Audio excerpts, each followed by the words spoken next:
5 Things to Know About Trump's VP Pick, Mike Pence. Donald Trump is expected to officially tap Indiana government.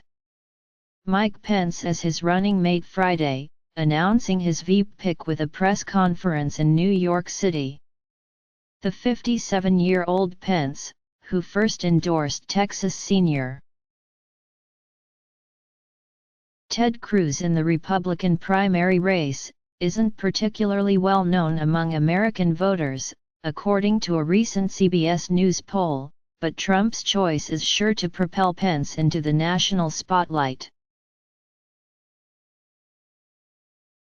As Pence joins Trump on the GOP's general election ticket, here are 5 things to keep in mind about the Indiana Republican. 1. He's a career politician. Pence, who graduated from Hanover College and earned his law degree from Indiana University, first waded into national politics in 1988, challenging Democratic Republic Philip Sharp in Indiana's 2nd District when he was 29 years old. He lost that bid, and his next, to Sharp, before winning a seat in 2000. He then served for 6 terms in the House, where he chaired the Conservative Republican Study Committee and was also part of the Tea Party caucus. In 2012, Pence won election as governor of Indiana, after incumbent Republican government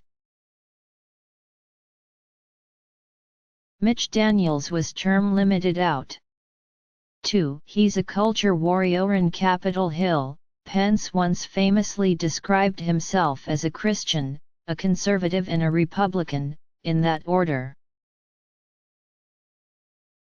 That statement has proved true throughout his political career, with Pence positioning himself as a culture warrior both in Congress and in the governor's mansion.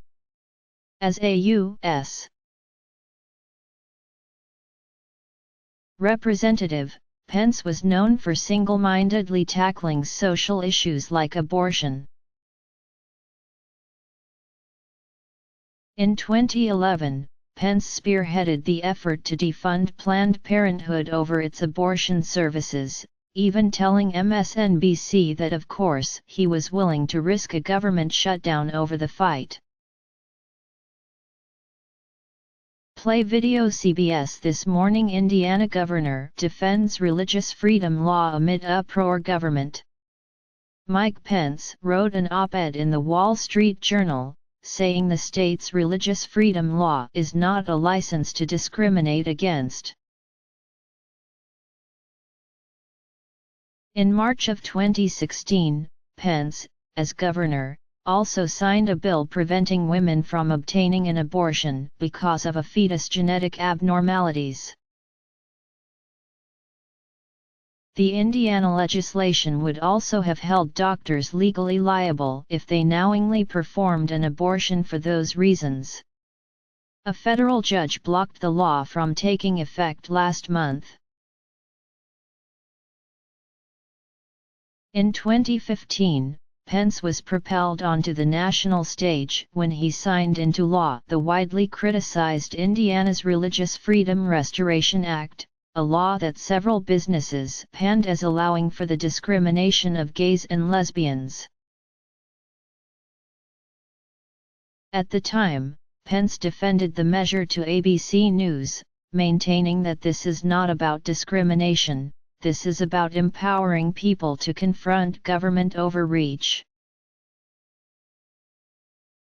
But after a brutal backlash where several corporations threatened to boycott the state of Indiana, Pence signed a revised version of the law that included language prohibiting discrimination.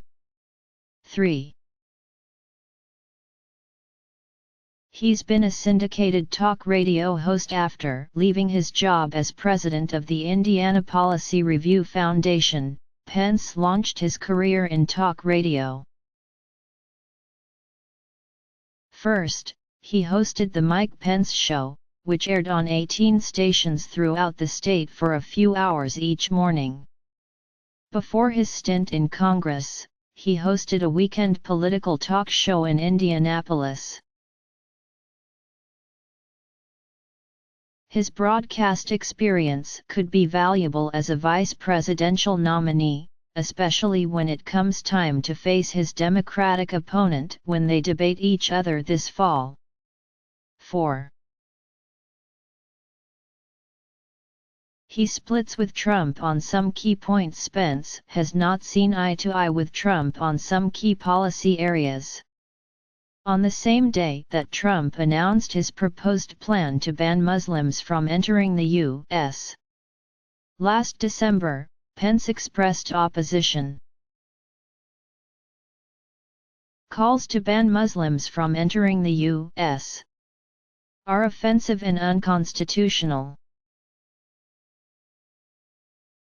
Governor Mike Pence, at GovPensane, December 8, 2015. At the same time, Pence opposed allowing Syrian refugees to settle in Indiana and directed state agencies last November to suspend their resettlement policy there.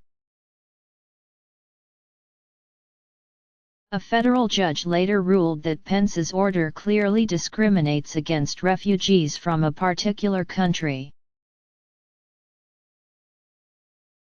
Pence has also publicly supported President Obama's landmark trade deal, the Trans-Pacific Partnership, TPP, a policy that Trump has repeatedly referred to on the campaign trail as a rape of the U.S. economy. Pence tweeted his support for TPP back in 2014. In contrast, Trump has threatened to rip up America's existing trade deals, despite vehement criticism from Republican-leaning business groups.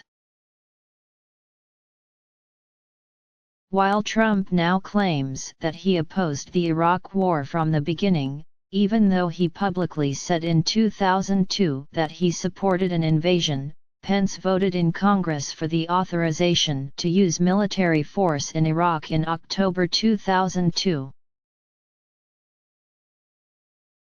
And long before he became an elected official, Pence wrote a 1991 essay titled, Confessions of a Negative Campaigner in the Indiana Policy Review, in which he claimed that negative campaigning is wrong.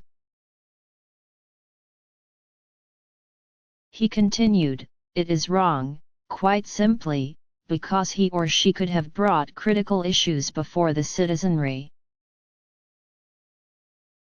Pence does agree with Trump on taxation. As governor, he's fought for and successfully signed into law a corporate income tax rate of 4.9%, which will make Indiana the state with the second lowest corporate tax rate in the country. 5.